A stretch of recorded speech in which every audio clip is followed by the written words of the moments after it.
the power to name a new emperor, the power of the imperial regalia had slipped through Nariko's hands as soon as she had gained it.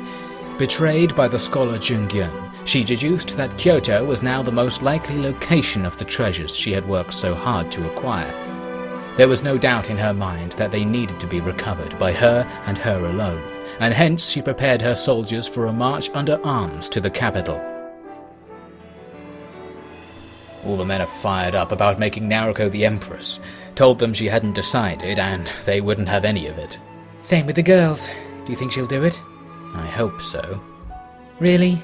Nariko as the empress? She's not exactly good with people.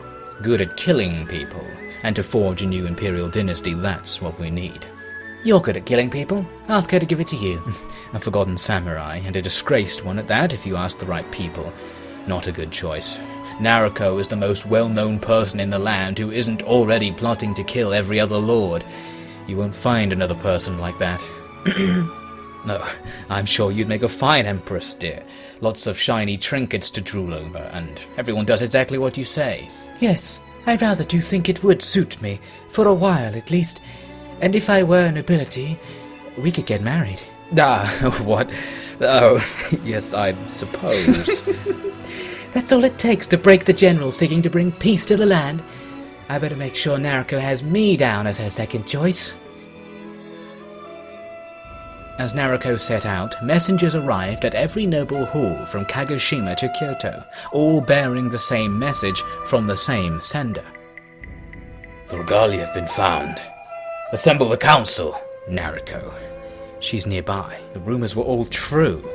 And that means... We've set watch on the roads, my lord. Do not question why. I am your liege. Take the field and stop her. This is all we can spare, sir. I said gather everyone. Everything. Lord Miyoshi, it's your man, the Korean. Send him in. And summon the maids. We've got a ceremony to organize.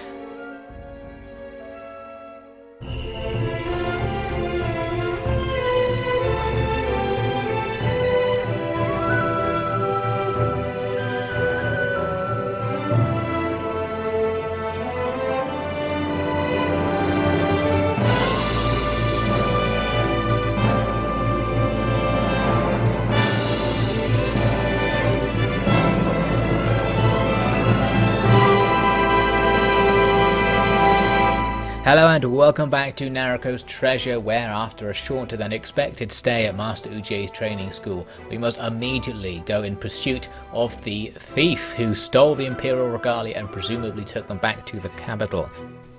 The journey is uneventful until, passing through Yanagawa in pursuit of those deserters, we come across a massive army belonging to the Mori with a backup army close behind it.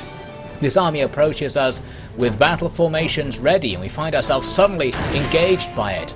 The terrain is difficult for us, so we're going to scramble to get our troops into some sort of battle order. Very difficult with all these hills and rocks everywhere. The enemy commander comes up with one troop in tow to start fighting with us. Nariko quickly cuts him down, and the pursuing troop is killed also by an arrow. So that's an interesting start from the enemy's attacking strategy. We're going to form up with the spears in front, archers behind on this really tall hill, and just watch as the enemy advance and try and shoot down as many as we can. This guy managing to get up to the top before Nariko finishes him off. So the enemy's formation, this Mori army, is very loose and a little bit difficult to hit with our missile fire, but it's slowed down by all the hills, meaning we'll have lots of time to take aim and get those hits. Nariko charging out to take out a few advancing cavalry and have a go at some of the infantry, but really we want to stay back. We don't want to go down there on our own because of the hill being so difficult to get back up.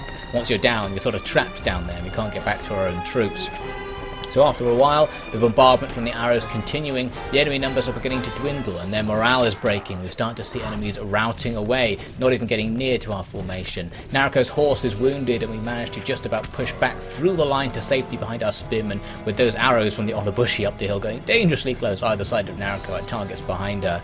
So that's pretty much it for the Mori attacking force. It's been broken up by our skirmish fire, and actually the majority of the survivors now are fleeing. A few braved their way up the hill to actually have a little bit of a fight, but there's no point at this stage. Our line is easily able to push them away, especially using the long pikes from uphill. You can see in the distance there, enemies just fleeing off the map. So that's about that. Nariko not really feeling like going after those routing troops to finish them off, as we might do with a rebel band, seeing as these troops, who are simply common soldiers fighting for the Mori, don't necessarily deserve it, although we don't really know what's going on at this point. Finally the battle ends when Nariko goes and finishes off one soldier who decides to come back into the fight at the last second, and it turns out we actually lost 2 troops to the enemy's 116, with 70 enemies escaping, and we have the opportunity to re-engage those enemies, but we're not going to take it. We're going to continue on, allow those routers to escape, and we'll just rush on and get back on the road again. But as we move through the Shimazu territory near Hakata, the same thing happens. Our forces scramble to form up as suddenly we hear the sounds of an approaching enemy army. This time it is a Shimazu army attacking with cavalry to begin with. Some of those cavalry having difficulty both with the terrain and with the arrows we're firing at them. So once again, you can see on this map the terrain heavily favours us to just set ourselves up in a little defensive position and fire down at enemies trying to climb up towards us. And Nariko might as well stay in the safety of our formation and let all the archers do the work. An absolute storm of arrows flying down towards those advancing enemy troops, delayed both by the fact that you have to avoid those cliffs, and then after that, delayed by the fact they'll be moving uphill towards our line. And actually, we'll be slightly in the shadow of that hill, so our archer fire won't be able to hit them at the last minute, but they're going to take huge casualties as they advance at a slow pace. And pretty soon, Nariko sneaks around behind, orders our troops to advance into them, and that's going to cause absolute chaos. Some of the troops start running away. Some of them are coming back to actually fight Nariko, hard to tell which is which at this stage. Nariko charges through, and actually it becomes evident most of these guys are routing. The few still fighting are easily able to be dodged. We'll just run back to our lines and reform, ready to engage any who wish to continue the fight, and we'll let the rest run away again, as just like in the previous battle. There's no particular cause to go after these Shimazu clan troops and cut them down. As long as they're not fighting us anymore, that is fine. We need to work out what's going on this time if we can. A few enemy troops do actually continue the fight, and it goes on for a few more minutes actually before we finally defeat the last of the enemy troops, because some of them came back from routing again to come and fight us right at the end. So we didn't lose any troops in that battle, which is great news. The enemy loss is absolutely enormous, 130 killed and 80 routed, but perhaps more importantly than that, we captured one of their generals, so maybe now we can get some answers. Why? Just tell me why. It was our Lord's order. And why did he give you the order? Because you need to be stopped. Stopped from what? Interfering with the ascension ceremony. And what exactly is that? Don't act dumb. It's not an act, I assure you. Oh, that sounded better in my head. Your scheme has been completely uncovered. You won't lay a finger on Lord Miyoshi or the regalia. So you know about the regalia being stolen then? I know that you're going to steal them. It's not true, whatever you've heard. The regalia was stolen from me a week ago by Great Lord Miyoshi. I found them. He knows what he's done, and he's just using you to shield himself from the will of the gods. And why should I believe that? You asked me to take the word of some mercenary above that of a daimyo. It won't be my word.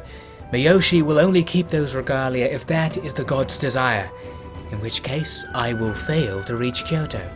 So let that be the test of who is true. If I am your prisoner, then I suppose I have no choice other than to watch this sacrilege unfold. I'm not taking you prisoner.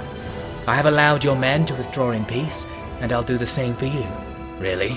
Yes, free to go back to your lord, make your excuses, and perhaps let him know that Miyoshi is making him do the dirty work, while the liar gains powers he will use to destroy Shimazu entirely. But don't feel too bad about it, eh? Mori fell for it too. We could consult Lord Raizoji or Lord So of Tsushima. We've got this far without seeing them. I think they understand what's happening. Well, it's something to think about. Indeed. Farewell, and tell your lord I will be delighted to catch up with him at this ascension ceremony, assuming he is invited. We're now certain that Lord Miyoshi is behind all this, and it's time for us to get out of Kyushu and rush to Kyoto as soon as possible. We don't see any Mori forces stopping us from reaching Honshu, the Japanese mainland, but we do encounter the Mori main force near Hiroshima, the start of the main highway leading east all the way to Kyoto itself. So we quickly form up for a battle, and this time the terrain is not in our favour. It's just a flat field, really. We've got a few trees on our left flank protecting against this enemy cavalry attack as it comes in, but they'll still do damage, slamming into our exposed front lines. Nariko tries to knock that rider off his horse, but he blocks it deftly. The other rider does the same. I think that might have been Great Lord Mori himself. I return back to the line to help our troops fending off the infantry now coming in on foot after their horses were killed. That rider gets a surprise attack from behind, and Mori is rode deep into our ranks and is immediately defeated by our skirmishers. That was good work from them. So we've taken casualties to the cavalry attack, but now the main side of the battle is beginning. We need to focus on taking down the enemy's infantry because our front line has no advantage against them. We can't use skirmishers to see the enemy off before the battle starts. We need to actually just fight in a straight melee. So here are all the enemies charging into that fight, forming a big blob near the center, seeming to push through there and ignoring our flanks. I order my infantry, including the Onobushi, to charge into them, hoping it might slightly envelop them since they're all grouped so much together. On the flanks, the enemy are bringing all of their skirmishers up in a big line just over this slight rise in the ground, which actually shields them from view, which is both good and bad because our skirmishers can't attack them, but they can't fire into the main part of the battle as well, so I'm not sure which side benefits from that the most on balance. Now Nariko, already wounded by those skirmishers, takes an arrow knocking her off her horse, and that's going to take her out of the fight, leaving her troops to try and clear this up. Luckily the infantry fight seems to be over. Big casualties on both sides, but the enemy's infantry attack has stopped, so our troops will now come over this hill and discover the skirmishers waiting for them. Their tightly packed formation means they can't make use of all their skirmishers at once. Some of the gunners at the back there are just doing nothing, so that helps us out a little bit, but it's going to be difficult for our troops to approach and get into melee while the enemy are still firing. Luckily some circle around to the edge there and hit them on the flank. Our own skirmishers, as I mentioned, can't really see them, so most of them aren't doing anything. A few managing to get a couple of shots in there, shooting in between the Onobushi, who are also mostly choosing to use their bows rather than rushing in with swords. One's managed to get behind them right here, very sneaky position where she can now attack the group, and actually that group has now been levelled both by the fire from the few skirmishers firing, but mainly by the Onobushi shooting with really accurate and powerful bows at quite close range. So a couple of them make their escape, and this battle comes to an end in a victory, but a very costly victory for our side. We had 61 wounded and 17 killed, with Nariko, Kojiro and Mari all among the wounded. And among the killed, 9 of them came from the Onobushi, particularly high casualties from that one group of troops. So that's unfortunate, and it leaves us in a difficult position, unable to fight another battle in the near future, especially without our hero and companions. The enemy forces, of course, are much worse off, almost entirely eradicated by that battle. Mori got away with a wound and will actually not take him prisoner and push him away. Hopefully his sympathy for us will have increased now that we've actually defeated him in a test of arms. And luckily, some prisoners he had with him are going to volunteer to join our army so we can take them in for some much needed reinforcements. So with that, we can continue down the main highway heading east. We'll be going through pirate territory, and we only have about 80 active troops right now, so the pirates could potentially pose a threat. Luckily we don't encounter any particularly large bands. We make it into Ukita territory, but just east of Himeji we encounter the Ukita main force waiting for us at a crossroads. So once again, it's time for a quick battle, this time on a river map where the enemy start right in front of us, so there's not much time to form up. We just about get our front line ready to receive their cavalry charge coming just a few seconds into the battle.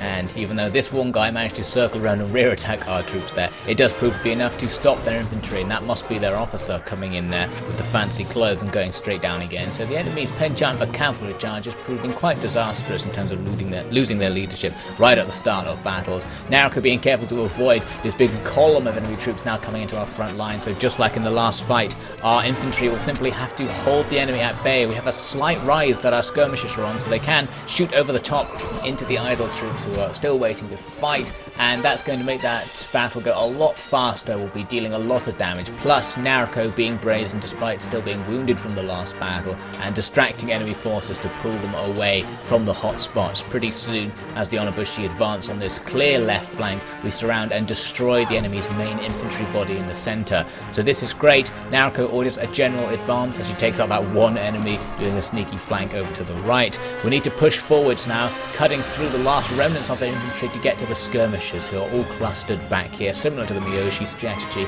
This cluster a little bit easier to engage. It's in range of our own troops, so they're already going to be damaged before our troops arrive to fight in melee. Plus, we have lots of melee troops actually left over, so the melee will be much faster. And of course, Nariko even getting involved in the fight, despite her being very, very low on health indeed. She gets away with it though, and at the end they actually get off the horse to engage with a sword at close range, thinking it's probably going to be safer than being a big target on a horse. But at this point, the fight's already over as she joins her troops to pursue the enemy away as they rout, mostly just a pursuit by fire. Not much point chasing them down over this difficult terrain.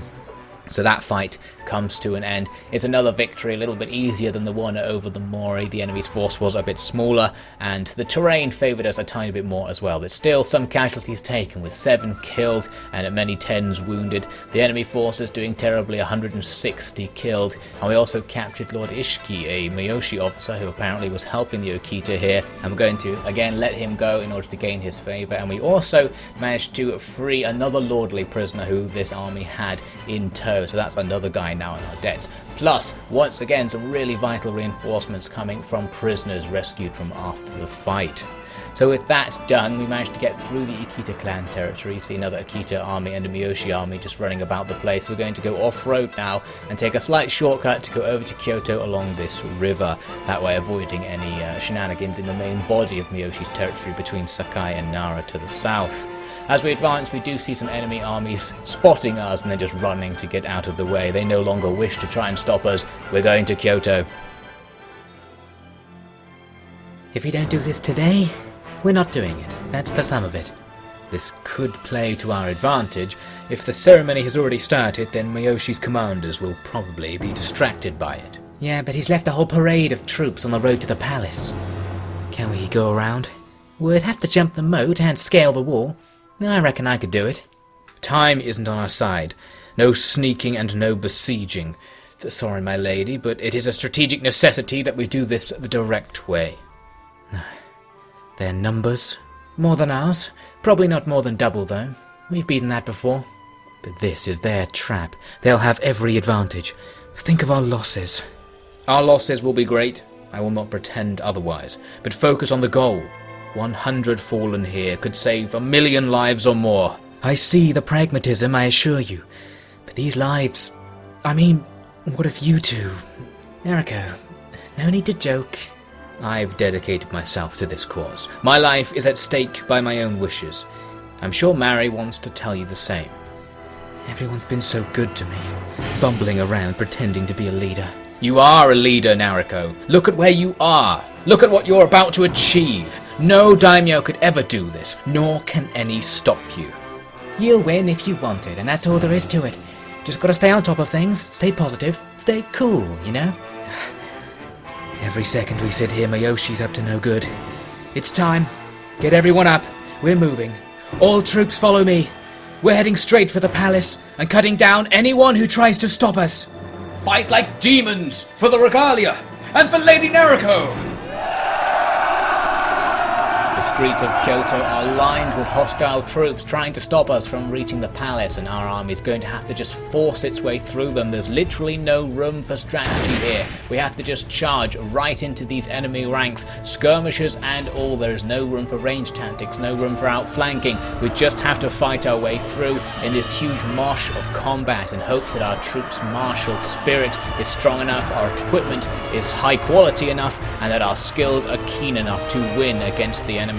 I tried to make it so that my skirmishers could fire over the top of this melee going on in front of us now, because there are lots of enemies in the background and I thought my troops might be able to target them by firing up and over, but it's not really happening and we don't have time to be dithering about with strategy, so I order those skirmishers to just engage anything they can, and we're going to run up to outflank the enemy here. There's a gap in the street which allows us to hack into the side of this group of enemy melee combatants, and they're not paying any attention to us, making this very easy for Nariko to just slice through these ranks like butter. Samurai dropping left and right as she slashes into their ranks. So that's going to allow us to win this little bit of the melee and continue on through the streets.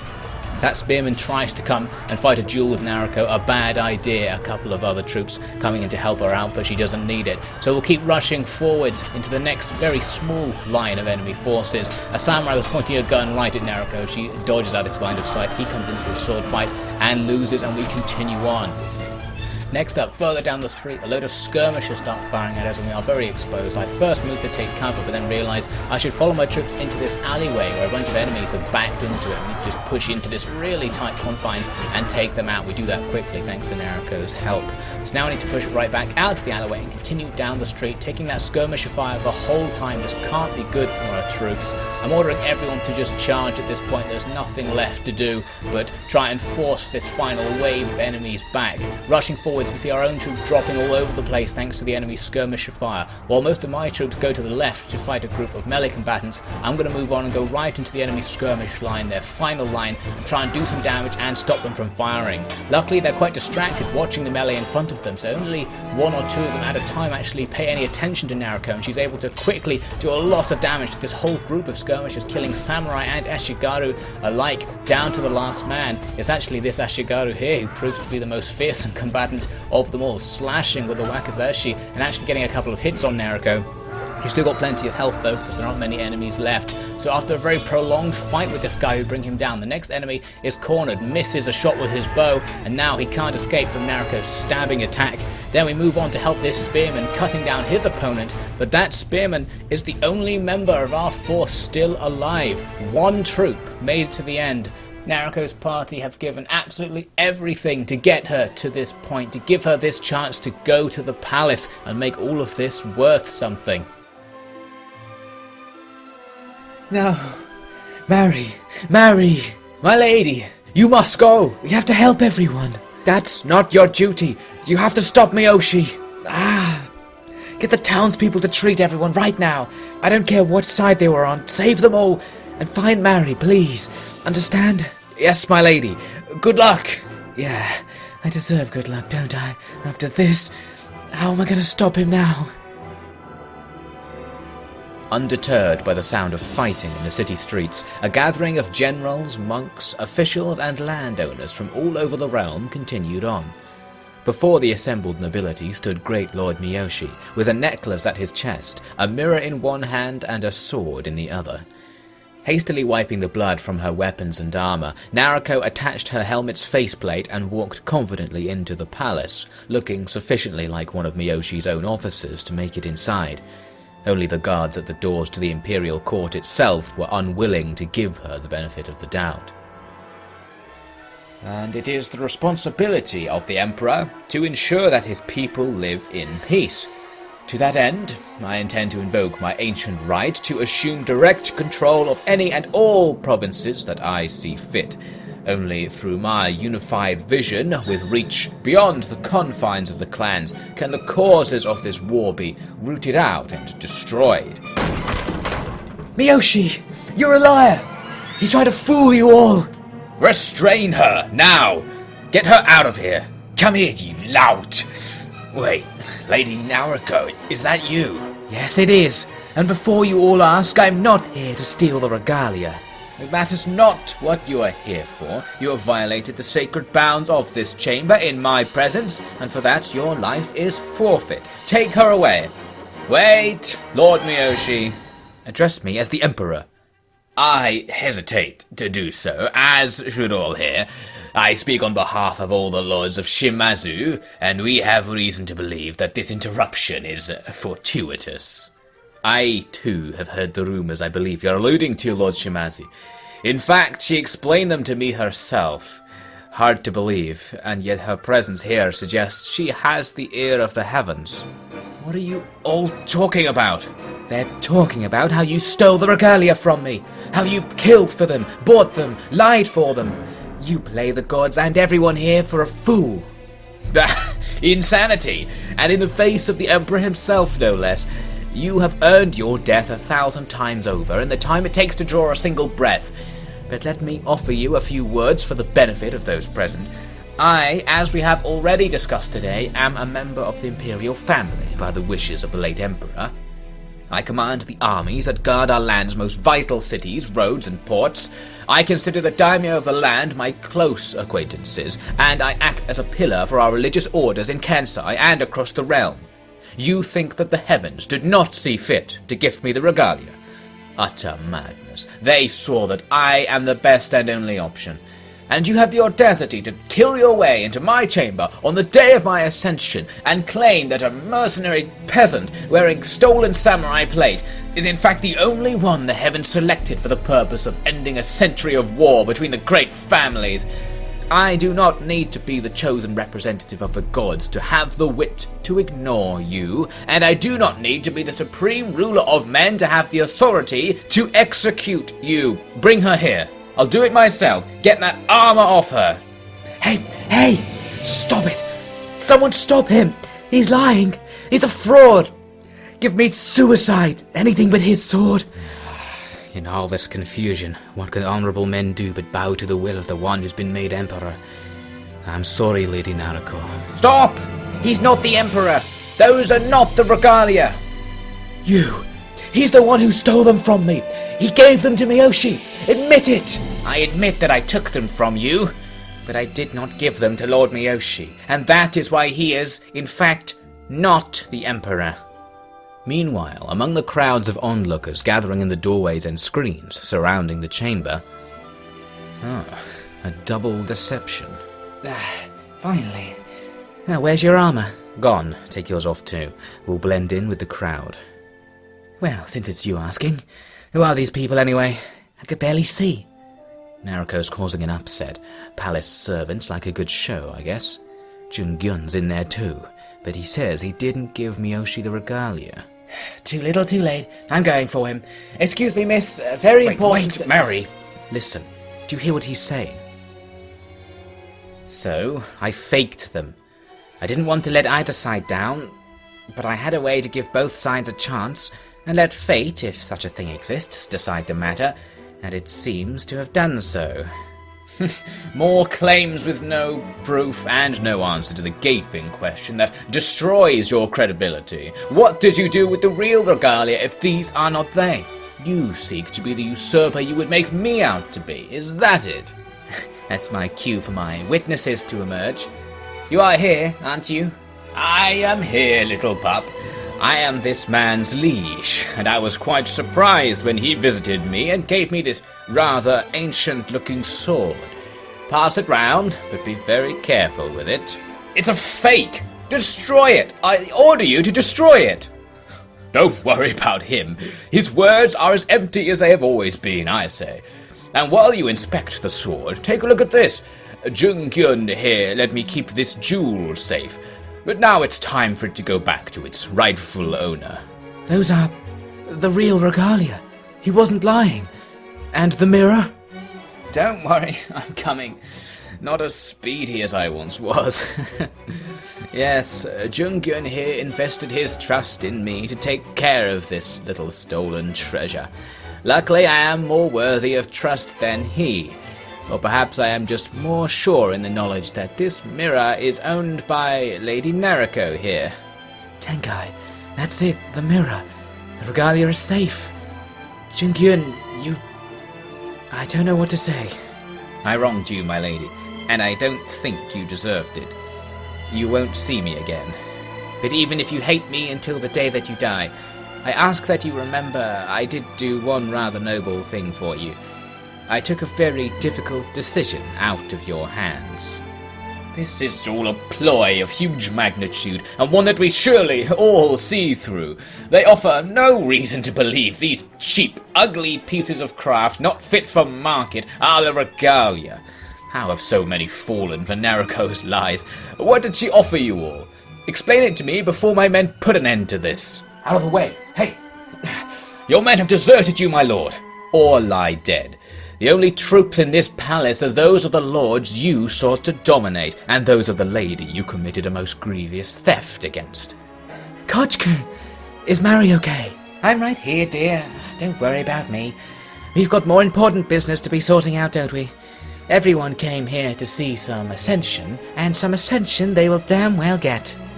It is my pleasure, Lady Nariko, to offer you this sword, and my heartfelt thanks for what you've done for this land. And this jewel will look quite lovely on you, truly proof that the gods agree with you having it, eh?